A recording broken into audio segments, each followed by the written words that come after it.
10 महिने झाले. 10 महिने बरोबर झाले. बरं याला काय काय केलं सांगा. पहिल्यांदा हिंचा आधी झेंडू होता, झेंडून पूर्ण काढला. त्यानंतर लावून केली, म्हणजे रोपं लावून एका रोपाचे दोन्ही रोपाच्या मध्ये अंतर 2 फुटाचं आपण फुलेलं होतं. आणि ऊसामध्ये फुटव्याची संख्या 10 होती, त्या ठिकाणी 9 केली मोठ्या भरणीच्या परड्यामध्ये. DAP आणि मेट्रिसॉल जो आळवणीला फवारणीला जो 3 ते 4 वेळा 2 आळवण्या आणि 2 फवारण्या नेट्रिसॉलच्या झाल्या.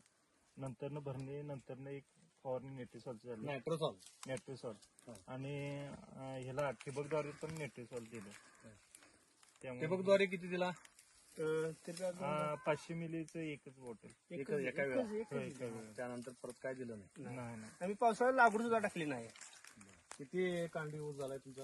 तुम्ही मोजा 32-33 पेरा ऊस आहे. 10 महिन्यात 32-33 पेरा. बहुतेक तुमच्या भागात असं कोणाचा ऊस नाही, या डोंगरात तरी मिळणार नाही. ह्याकडे 10 किलोमीटरवर. आता किती गेलाय ऊस? एक छकडी गेल्या. आता सकाळी सुरुवात केली आम्ही. आता सुरुवात केली म्हणजे अजून कम्प्लीट व्हायचं नाही. वजनाला कसं काय? आता समजणार आज आपल्याला. अनेक 8 दिवस लागतील कळायला सगळं संपायला. 22 टन वीस होईल कमीत कमी. 30 टनाच्या दरम्यान ऊस जाईल. 23 टनाच्या 30 होईल. बघा की किती गुंठ आहे क्षेत्र? 14-15च्या आसपास. 2.5 टनानं पडतोय. दोनला पण मिळेल नाही. आम्ही एवढी असते धरली. 10 महिन्यात कुणाचं येत नाही. असं ऊस काढून आम्ही लावून केलेली आहे. ऊसात ऊस आहे. ऊसात ऊस आहे.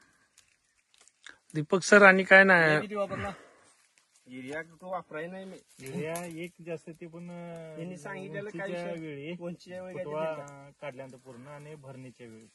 त्यानंतर मिरगाला सुद्धा लागवडच टाकाय नाही याला. मग ह्या वर्षी तुम्ही नायट्रोसोल वापरलाय काय? होय.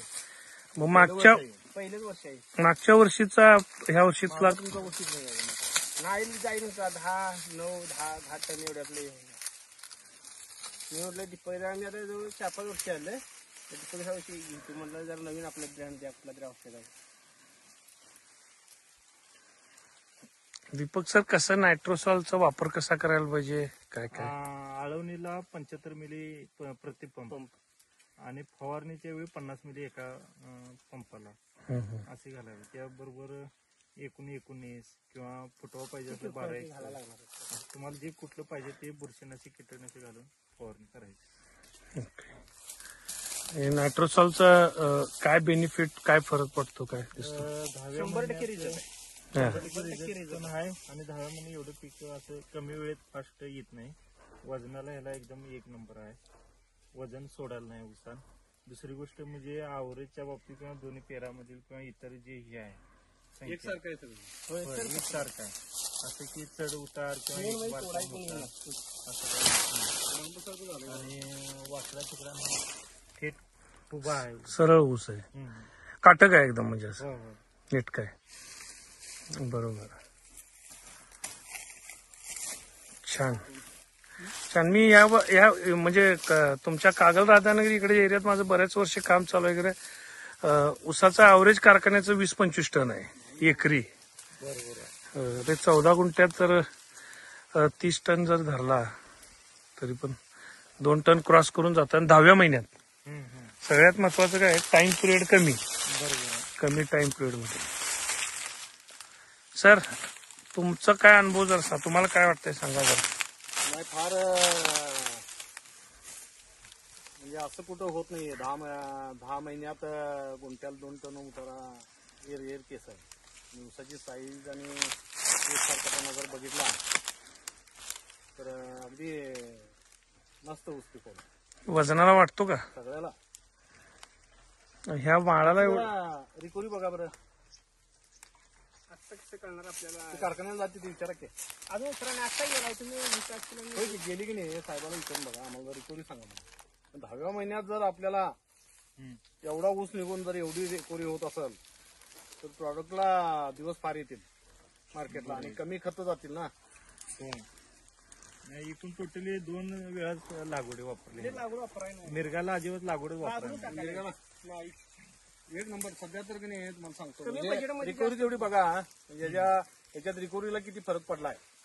जर 10 महिन्याचा ऊस 2 टनांनी जर पडला आणि रिकव्हरी जर त्याची 11.5-12 जर चालली तर सगळ्या कारखान्याने रिकमेंडेशन करायला पाहिजे याचं. चालेल. त्या product. किती कांडी नायट्रोसोलच दिलं काय मेडिकल पण दिलं होतं. नाही मेडिकल नेटवर्क एकच आहे. मेडिसॉल नायट्रोसॉल एक मेडिकल ते कीटकनाशक. मेडिकल आणि मेडिबुस्ट दिलं काय म्हणजे हा ती पण दिलत की. मला लय खर्च आला असेल हवाली सगळा म्हणजे भांगलं मेंगलं झालं 6-7 हजार रुपये आला असेल एवढ्याला एवढ्यातच सगळं. कायच नाहीये. मी जवळजवळ 7-8 वर्ष झाली असतील. त्याला मला कधी ऊस आणा नाही घरात लिमिटेड असा असा ऊस हा. बरोबर. एक 2 लिटर गेले काय टोटल? ह्याला हा थोडं गेलं. 2 लिटर. ऊस खाल्ल्यावर पण लक्षात येतो त्याची. होय 75% असा गोड. हा गोड आहे ऊस. गोड आहे तेच लक्षात येतं ते लागल्यावर कळत. होय चमकतं ते शुगर की नाही उन्हाला धरला की चमकते. सॉफ्ट आहे काढ की काढतो की येतो की. आभार आहे सर.